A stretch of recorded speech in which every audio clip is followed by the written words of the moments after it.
छोटे बड़े सबको नमस्ते। आज हम जिस विषय पर बात करेंगे वो है हमारा संस्कृति, परंपरा, जीवन शैली और विदेशों में जो अंग्रेज़ लोग करते हैं उनकी संस्कृति, परंपरा और जीवन शैली में हमारा अंतर देखेंगे। तो दोस्तों, यहाँ पे एक मन में क्वेश्चन आ सकता है कि अंग्रेज़ ही क्यों इतने विदेशी हैं। तो इसलिए कि मुझे लगता है कि हम लोग जो भारतवासी हैं वो हम लोग 250 से भी ज़्यादा साल तक अंग्रेज़ों के अधीन में थे। हम लोग उनके अंडर में थे, ये सबको मालूम है। तो उनका जीवन शैली, उनका खान पान, उनका जो तौर तरीका है, मुझे लगता है कहीं ना कहीं हमारा जीवन शैली को प्रभावित करता है, हमारा चिंतन पद्धति को प्रभावित करता है। आज भी लोग कोट, सूट बूट टाई पहन के खुद को बहुत इंटेलिजेंट, बहुत स्मार्ट समझते हैं, जबकि ज़रूरत नहीं है। तो शुरुआत यहीं से करते हैं। फिर पहनावा, जिसको हम लोग बोल सकते हैं कि भेष। तो दोस्तों, वो अंग्रेज यानी जो विदेशी थे वो जहाँ से आए थे वो यूरोपियन कंट्री था। तो यूरोप जो है वो ठंड का माहौल है। वहाँ पे साल में 8-10 महीना पूरा ठंड पड़ा रहता है और सूरज उगता नहीं है, दिखता नहीं है। और जो भी 2-3 महीना सूरज दिखता है वो बहुत कम दिखता है, उसमें उतना गर्मी नहीं आता है। तो अगर ठंड का माहौल रहेगा तो स्वाभाविक है कि वो लोग कोट, टाई, सूट बूट ये सब पहनेंगे ठंड से खुद को बचाने के लिए, क्योंकि शरीर का जो तापमान है वो तो स्थिर है और उतना ही उसको चाहिए, 37 डिग्री उसको चाहिए। लेकिन जो वायुमंडल का तापमान है उनका, वो -40 डिग्री तक चला जाता है। वैसे हमेशा नहीं रहता है, लेकिन -40 डिग्री वो चला भी जा सकता है दिसंबर या जनवरी महीने में। तो कहने का तात्पर्य यह है कि ठंड से बचने के लिए वो लोग कोट, उसके ऊपर ओवरसूट, उसके ऊपर टाई और शू वगैरह पहनते हैं। तो उनका वो मजबूरी है, नहीं पहनेंगे तो वो लोग ठंड से मर सकते हैं। लेकिन हमारा क्या मजबूरी है? हम लोग क्यों पहन रहे हैं? हम लोग क्या है, हम लोग उसको पहन के दूसरों में दिखा रहे हैं कि हम लोग कितना स्मार्ट है और हम लोग कितना ज्ञानी है। लेकिन कोट, टाई, सूट बूट पहनने से कोई ज्ञानी नहीं बनता है। ये उनका मजबूरी है, इसलिए वो पहनते हैं। तो हमारा गर्म देश है, हमारा जो भारत जिस जगह में है पृथ्वी में, वो समशीतोष्ण एरिया में है। तो यहाँ में 3 महीने गर्मी रहता है, 3 महीने ठंडी रहता है, 3 महीने बारिश आता है। ये सब चीज़ हमारा मुख्य जो चीज़ है वो रहता है। बाकी 3 महीना हमारा समशीतोष्ण रहता है, जैसे शरद हो गया, हेमंत हो गया, ये सब 6 ऋतुओं बोला गया है ना। हर एक ऋतु को 2-2 महीना दिया गया है 12 महीने में। तो शरद, हेमंत ये सब बीच में आ जाते हैं, बसंत ये सब समशीतोष्ण वाला है। और बारिश को 2 महीना, ठंडी को 2 महीना, ये सब सारा चीज़ स्टेशन किया है, सबको मालूम है। तो ज़्यादातर देखा गया है कि यहाँ पे गर्मी का माहौल रहता है। ठंड बहुत 2-3 महीने के लिए आता है, फिर चला जाता है। तो इतना गर्मी में हमको क्या ज़रूरत है टाई पहनने की, सूट पहनने की? कोई ज़रूरत नहीं है। लेकिन ये जो चिंतन पद्धति है, जो थिंकिंग है, वो ऐसा बन गया है कि हम लोग खुद को बहुत प्राउड महसूस करते हैं, गर्वित महसूस करते हैं उसको पहनने में। तो ये हम उनका और हमारा अंतर है पहनावे में, जिसको हम लोग भूषा बोल सकते हैं। और आप लोग समझिए कि आप लोग टाई पहन के खुद को चालाक सोचेंगे या फिर ओरिजिनल में चालाक बनेंगे। गर्मी में 40 डिग्री गर्मी में कोई कोट, सूट बूट पहन के बैठा है ऑफिस के अंदर में। हालांकि आजकल ऑफिस में सब एसी लग गया है, तो ये सारा चीज़ बहुत मायने रखता है। हम लोग मतलब क्या है ना, साहबगिरी जो है, वो साहबगिरी उनको था क्योंकि वो लोग हमको गुलाम बनाए थे, वो साहब थे। लेकिन हम आजकल किसके ऊपर साहबगिरी कर रहे हैं? हमारे लोगों के ऊपर। तो ऐसा माना जा सकता है कि गोरे अंग्रेज चले गए और काले अंग्रेज आ गए, है ना। तो सोचिए फिर एक बार। दूसरा चीज़ है भाषा। तो भाषा में तो बहुत अंतर है। हम लोग अंडर बटर करके कुछ भी बोल देते हैं अंग्रेजी में, और खुद को बहुत स्मार्ट सोचते हैं, लेकिन हम लोग सबसे गधे हैं, सबसे बड़े गधे हैं। क्यों पता है? क्योंकि पूरे विश्व में 195 देश है, और उनमें से ओनली 7-8 देश ही अंग्रेजी बोलते हैं, बाकी सब अपने अपने देश का भाषा बोलते हैं। और वो भी 7-8 देश जो हैं वो भी उनके पराधीन थे, अंग्रेज़ों के पराधीन में थे, उनके अंडर में थे। तो वहीं पे खाली इंग्लिश भाषा बोला जाता है। भारत हो गया, न्यूजीलैंड हो गया, ऑस्ट्रेलिया हो गया, पाकिस्तान हो गया, बांग्लादेश हो गया, वहाँ पे अंग्रेज़ी बोला जाता है, समझा जाता है। आप पड़ोस देश चाइना देख लीजिए, चाइनीज चलता है वहाँ पे, वो लोग अंग्रेज़ी नहीं समझते हैं। जापान देख लीजिए, जर्मन देख लीजिए, फ्रांस देख लीजिए, रसिया देख लीजिए, है ना, थाईलैंड देख लीजिए। सब कंट्री में अपना अपना भाषा है, और ऐसा नहीं है कि ये कोई मतलब ऑन डेवलप कंट्री है। फ्रांस बहुत डेवलप है, जर्मन बहुत डेवलप है ना। तो भाषा को डेवलपमेंट में हम जोड़ नहीं सकते हैं कि अंग्रेज़ी भाषा जानने से हम लोग डेवलप होंगे, नहीं तो वर्ल्ड में कॉम्पीट नहीं कर पाएंगे, वर्ल्ड में टिके नहीं रह पाएंगे। ऐसा नहीं होता है। बाकी सारा देश का एग्जांपल ले सकते हैं, रसिया का एग्जांपल ले सकते हैं, बहुत डेवलप है, लेकिन वहाँ पे रशियन भाषा चलता है। वहाँ के बच्चे लोग रशियन में पढ़ाई करते हैं। दुख तब लगता है जब अंग्रेजी में कोई लड़का यहाँ पे फेल हो जाता है और उसका करियर बर्बाद हो जाता है। अरे वो तो उसका भाषा ही नहीं है, तो उसमें तो फेल होगा ना, वो उसके भाषा में उसको पढ़ाई है ना। अंग्रेजी में कोई फेल होगा, उसमें उसको फेल करने की क्या ज़रूरत है, वो तो उसका भाषा नहीं है, पढ़ नहीं पाएगा। अगर गणित में फेल हो रहा है, विज्ञान में फेल होता है, तब आप फेल कर सकते हो। लेकिन कोई भाषा नहीं पता है, उसके वजह से आप फेल कर रहे हो लड़का को या लड़की को, ये कहाँ का न्याय है? तो ये सारा चीज़ जो है समझने की चीज़ है। और आजकल के जो खेल है, जो क्रिकेट वगैरह देता है टीवी में, तो इंग्लिश में बटर करता रहता है, पता नहीं कितनों को समझ में आता है। उसके बाद में फिर फिल्मों में इंग्लिश भाषा का प्रचलन चलता है, सीरियल में चलता है, टीवी ज़्यादा मीडिया तो वही चलाते हैं। और आजकल का इंग्लिश स्कूल तो छोड़ ही दीजिए, वो तो मतलब अगर कोई हिंदी में मतलब दूसरा कुछ भाषा में, उड़िया में या लोकल भाषा में बोल दिया, या फिर हिंदी में बोल दिया, तो फिर उनका जो टीचर लोग हैं पूरा, तो समझ जाइए आप कि आप बच्चे को जो इंग्लिश मीडियम पढ़ा रहे हैं, तो वहाँ पे जाकर क्या सीख रहा है। देखिए यहाँ पे इतना समझना ज़रूरी है कि अंग्रेज़ी जो है वो एक भाषा है, वो कि ज्ञान का परिचायक नहीं है। और भाषा तो मतलब कम्युनिकेशन स्किल में आता है।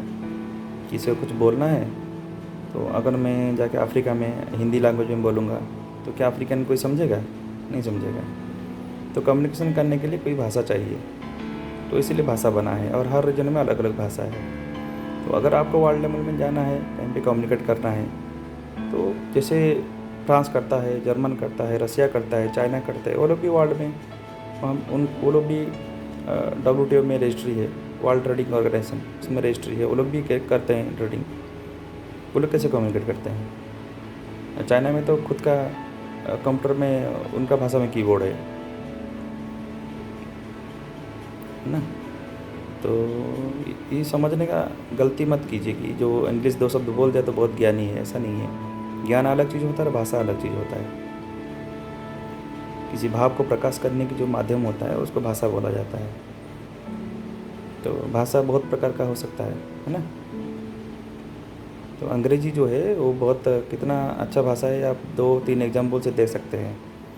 जैसे कि हम अगर सोचेंगे कि ग्रामर में देखेंगे कि ग्रामर में कितना वो धनी है अंग्रेज़ी भाषा, तो छोटा सा एग्जाम्पल देता हूँ। जैसे मान लीजिए सन, SUN, सन, सूरज। तो हमारा भारत में सूरज के नाम पे बहुत सारा नाम हम लोग दे सकते हैं। सूरज है, दिवाकर है, प्रभाकर है, रवि है हाँ, भास्कर है, तो बहुत सारा नाम निकलेगा। लेकिन उनका सन का दूसरा चीज़ बता दीजिए, नहीं मिलेगा, एक ही सन है। वैसे मून है, चंद्रमा, चाँद बोल सकते हैं, चंद्रमा बोल सकते हैं, है ना, शशि बोल सकते हैं, बहुत सारा नाम निकल के आ जाएगा। लेकिन उनका एक ही चीज़ है, मून। तो शब्दकोश में तो बहुत गरीब है वो लोग, उतना शब्द नहीं है। और एक दूसरा एग्जाम्पल ले सकते हैं कि उनका जो रिलेशन है, मामा है, ताऊ है, काका है, सबको अंकल बुलाते हैं वो लोग। मतलब रिलेशन को एक्सप्रेस करने के लिए भी उनके पास शब्द नहीं है। तो कितना गरीब लैंग्वेज है, देख लीजिए, है ना। अंकल आंटी बुलाते हैं, जिसको भी देखो अंकल आंटी बुलाने लगते हैं। तो भाषा जो है, अंग्रेज़ी भाषा बहुत गरीब है इस मामले में। तो उसको गलती से भी मत सोचिए कि अंग्रेज़ी जानता है मतलब बहुत ज्ञानी है, ऐसा नहीं है। इसे भाषा जानना कोई अपराध नहीं है, आप पढ़ सकते हैं, लेकिन उसको पढ़ के या जान के या सीख के अपने आप को स्मार्ट समझना, ये गलती है। देख लीजिए आप लोग। नेक्स्ट जाएंगे, भाषा से आगे बढ़ेंगे। भूषा ख़त्म हो गया, भाषा ख़त्म हो गया। अभी हम लोग भेषज देखेंगे। भेषज मतलब चिकित्सा।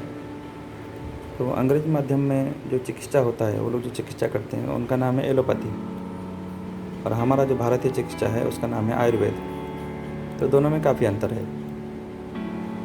अंग्रेजी माध्यम से जो भी चिकित्सा किया जाता है उसका मतलब बहुत ही, क्या बोलेंगे, रिजल्ट बहुत ख़राब आता है हर चीज़ में।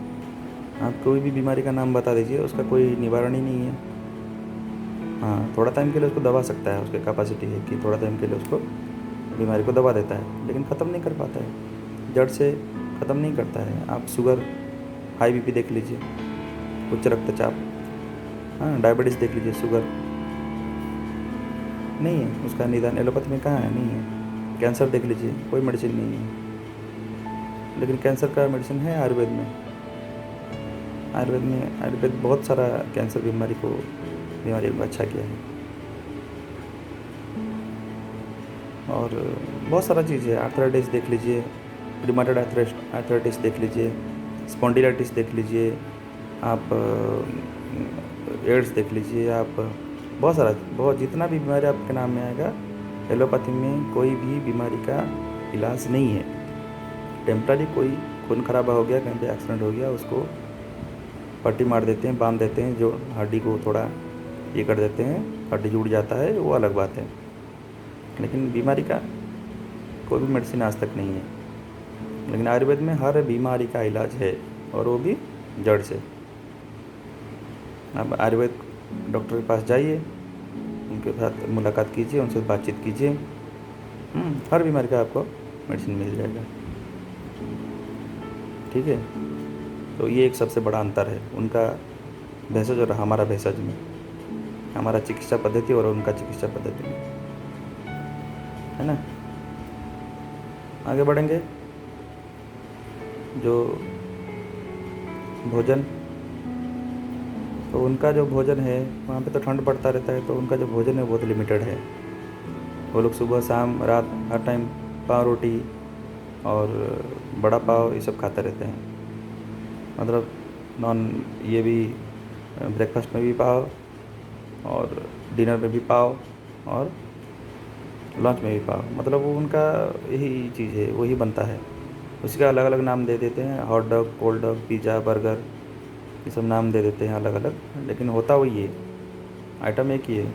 लेकिन भारत में देखिए, भारत में कितना तरह का खान पकवान बन जाता है। पूरी है, सूजी है, उपमा है, हलवा है, नाम गिना नहीं सकते हैं, इतना तरह का पकवान है बनता है भारत में। रोटी है, रोटी का भी 3-4 टाइप का, मेथी का रोटी है, हाँ, अजवाइन का रोटी है, बहुत सारा, काला जीरा का रोटी है, मकई का दाना का रोटी है, नवरत्न रोटी है, उसमें और क्या बोलते हैं, बाजरे का रोटी है, ज्वार का रोटी है, हाँ। वहाँ पे तो रोटी बनाना उनको नहीं पता है ना। अंग्रेज लोग यहाँ पे आते हैं तो रोटी को कैसे बनाते हैं, गोल गोल उसका फोटो लेके जाते हैं कि यहाँ पे कैसे बनता है रोटी, है ना। तो उनको रोटी बनाना पता नहीं है, पराठा बनाना पता नहीं है, आलू पराठा तो भूल ही जाइए। तो खान पान के मामले में भी वो लोग बहुत पीछे हैं। वही ब्रेड में 2 पीस कच्चा ककड़ी और टमाटर डाल दिया, खा लिया, हाँ, उसको सैंडविच बोल दिया।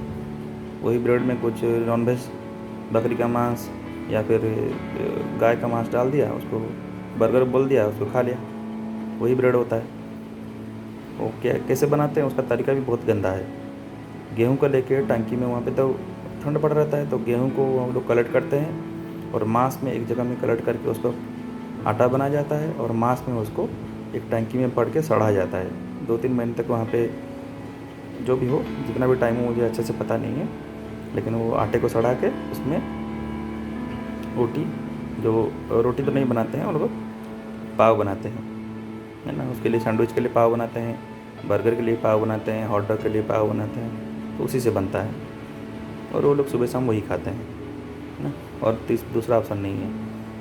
और अगर पाव रोटी खाएंगे तो चिपकेगा, है ना। पाव रोटी जो है उतना जल्दी जाता नहीं है, उसका बनाने का जो प्रोसेस है ना, रोटी से बहुत अलग है। मैदा का भाग रहता है उसमें, है ना, तो बहुत अलग है, तो वो चिपक जाता है, हजम नहीं होता है इतना सहज, मतलब क्या डाइजेशन नहीं होगा। तो उसके लिए क्या करेंगे वो लोग, सुबह शाम दारू पिएंगे। दारू मतलब बियर हो गया, कॉन्याक हो गया, आपका रम हो गया, विस्की हो गया, ये सब पीते रहते हैं। लेकिन हम लोग यहाँ पे क्या करते हैं, हम लोग स्टार्टर्स में पीते हैं। आजकल तो ऐसा माहौल हो गया कि शादी में भी दारू, कोई त्यौहार में भी दारू, कोई मतलब कुछ भी, मतलब यहाँ तक कि अंतिम संस्कार में भी दारू मांग लेते हैं लोग। इतने गए गुजरे हो गए हैं, मतलब क्या दिमाग में पता नहीं लोगों का। जब देखो दारू दारू के तरते हैं, खुद को बर्बाद करते हैं, देश को भी बर्बाद करते हैं, है ना। क्योंकि दारू जो पिएगा उसमें तो कुछ होता नहीं है। मैं एक दोस्त से पूछ रहा था कि भाई तुमने दारू पी लिया, तुम क्या क्या मिला क्या? कुछ नहीं, दिमाग को डाउन कर दिया बस। दारू जो अल्कोहल जो होता है वो क्या करता है, कुछ समय के लिए दिमाग को बंद कर देता है। दिमाग सोचने का, अरे इतना अच्छा दिमाग इतना साल में हमको मिला है, जीव जंतुओं में इतना साल, मतलब लाखों साल लगा है आदमी का दिमाग को डेवलप होने के लिए, है ना। एक छिपकली का ब्रेन देख लीजिए, आप चिड़िया का ब्रेन देख लीजिए, गाय का ब्रेन देख लीजिए, भैंस का ब्रेन देख लीजिए, आप किसी का भी ले लीजिए, कोई भी जीव जंतु का ब्रेन से आदमी का, इंसान का ब्रेन जो है काफ़ी डेवलप है। और ये हमारा जब विवर्तन जो हुआ है उसी के बदौलत मिला है, लाखों साल लगा है। और वही ब्रेन को हम लोग बंद कर देते हैं दारू पी के, है ना। समझने की चीज़ है। उसके बाद हम लोग का जो लीवर है उसके ऊपर फोर्स पड़ता है, लीवर बेचारा फंस जाता है कि मतलब कितना वो निकालेगा। लीवर का एक काम होता है ना कि बॉडी में जितना टॉक्सिक पार्ट को उसको निकालता है। तो हम लोगों ने पी दिया लेकिन हजम नहीं कर पा रहे हैं, तो लीवर बेचारा उसको निकालने में पूरा लगा रहता है, उसी की वजह से डैमेज भी हो जाता है, काम करना बंद भी कर देता है। फिर किडनी फेलियर भी होता है, किडनी भी निकालने में लगा देता है अपना सारा पूरा टाइम, उसी में लगा देता है कि दारू को निकालना है, दारू को निकालना है शरीर से, क्योंकि अच्छा नहीं है। और उसी में किडनी फेलियर हो जाता है, उसी में लीवर फेलियर हो जाता है, आदमी मर जाता है। मरने के लिए पीते हैं क्या दारू? समझ लीजिए आप लोग, आप समझदार हो, है ना। दूध नहीं पियेंगे, दारू पियेंगे। दूध 20 रुपया है लीटर को, और दारू लीटर आपको सबको पता है कितना है, ठीक है ना। तो उनका मजबूरी है कि वो लोग, ठंडी का देश है, वहाँ पे हजम शक्ति स्लो है, सूरज नहीं है, क्योंकि हमारा जो जठराग्नि है, जो खाना को हजम करता है, जठराग्नि जिसको बोला जाता है, वो सूरज से ही उगता है। सूरज वहाँ पे नहीं है तो जठराग्नि भी नहीं है, तो खाना हजम नहीं हो रहा है। उसके ऊपर से वो लोग ब्रेड खा रहे हैं, वो भी हजम नहीं हो रहा है। तो उसके बदले उसके लिए वो लोग खाने के आगे पीछे थोड़ा दारू ले लेते हैं हजम करने के लिए। हम लोग किस लिए पी रहे हैं, है ना। समझने की चीज़ यही है। तो भोजन में भी वो लोग बहुत पीछे हैं हमसे, ठीक है। और भजन में तो छोड़ ही दीजिए, पता नहीं क्या क्या गाते हैं, क्या भजन मतलब संगीत, है ना। भाषा में पिछड़े हैं, भूषा में पिछड़े हैं, भेषज में पिछड़े हैं, भोजन में भी पिछड़े हैं, है ना। और भजन में भी पिछड़े हैं। कैसे पिछड़े हैं? क्योंकि हमारा शास्त्रीय संगीत जो है, जिसमें 7 सुरों का संगम माना जाता है, षड्ज, ऋषभ, गांधार, मध्यम, पंचम, हाँ, निषाद, ये सब जो सुर होते हैं ना, इनका जो संगम है, 7 सुरों का संगम बोला जाता है। इसमें बहुत राग रागिणियाँ हैं, है ना। शिवरंजनी राग है, केदार राग है, भैरव राग है, कमाद राग है, बहुत सारा राग लिखा गया है, आप गिन भी नहीं पाएंगे। और एक एक राग का माइंड के ऊपर ऐसा असर पड़ता है कि माइंड अपना भाव चेंज कर लेता है। आप शिवरंजनी राग गा लीजिए, किसी को रोना भी आ जाएगा। आप दीपक राग गा लीजिए, किसी का बॉडी में आग तक लग सकता है। इस टाइप का मतलब सही तरीके से अगर गाना गाया जाए राग में, तो वो जो गाना, जो संगीत बनाया गया था, शास्त्रीय संगीत भारत में, तो लोगों का जीवन शैली, आदमी का जीवन शैली, चिंतन पद्धति, शरीर का विकास, ये सब को देख के बनाया गया था राग रागिणी। लेकिन अंग्रेज लोग, आप समझ जाइए एक बार क्या गा रहे हैं तो मान जाएंगे। चिल्लाते रहते हैं वो आ ई करके, कुछ भी, मतलब चिड़चिड़ापन आ जाता है उसको सुन के, ठीक है ना। हमारा भैरव राग, यहाँ पे सुबह सुबह भैरव राग सुन लीजिए तो एकदम माइंड फ्रेश हो जाता है, हाँ। लेकिन उनका कुछ नहीं है। हर राग का समय भी है, कौन सा राग कौन सा समय में गाना है वो भी है। किसको रात को गाना है, किसको शाम को गाना है, किसको सुबह गाना है, वो भी है। लेकिन उनका बताइए क्या है? कुछ नहीं, कुछ मालूम नहीं है, कभी भी कुछ भी गा लिया, है ना। तो भजन से भी वो लोग बहुत पिछड़े हैं। तो आप लोग उनका भजन सुन के अपने आप को, खुद को बहुत स्मार्ट मत सोचिए। भारत का भजन जो है बहुत अच्छा है, उसको सुनिए। उसमें आपको डेवलपमेंट भी होगा, चिंतन स्तर भी डेवलप होगा, अच्छा भी लगेगा। कभी कुछ राग पसंद नहीं है, दूसरा राग चेंज कर लीजिए अपने हिसाब के मुताबिक, ठीक है। और यही बोलना था बस। हम लोग जो अंग्रेज लोगों को सोचते हैं कि बहुत अच्छा है, बहुत स्मार्ट है, उनका भाषा अच्छा है, उनका भूषा अच्छा है, उनका भोजन अच्छा है, कुछ भी उनमें अच्छा नहीं है। मेरा आज का कहने का तात्पर्य ये था कि उनमें कुछ भी अच्छा नहीं है। तो वो जो गंदगी है उसको छोड़िए और भारत में रिटर्न आइए, हाँ। भारत का जीवन शैली, भारत का भूषा, भारत का भाषा, भारत का भोजन, ये सब को फॉलो कीजिए, जितना हो सके फॉलो कीजिए। ऐसा नहीं कि तुरंत कल हम लोग निकल जाएंगे धोती पहन के मार्केट में, है ना। तो कोई आपको कॉमेडी कर दिया तो आपको ख़राब लगेगा, इस टाइप का नहीं है। जितना भी हो सकता है कोशिश कीजिए अपना भोजन में, अपना भाषा में, अपना भूषा में। जहाँ ज़रूरत नहीं है वहाँ पे अंग्रेजी मत बोलिए, ठीक है। जहाँ पे ज़रूरत नहीं है वहाँ फालतू में एलोपैथिक मेडिसिन मत खाइए। जहाँ पे ज़रूरत नहीं है पिज़्ज़ा बर्गर ये सब मत खाइए, दारू मत पीजिए। इतना तो कर सकते हैं, है ना। तो भारत का सारा चीज़ अपने लिए है, भारत का सारा संस्कार, भारत का सारा ट्रेडिशन अपने लिए है, उसको फॉलो कीजिए।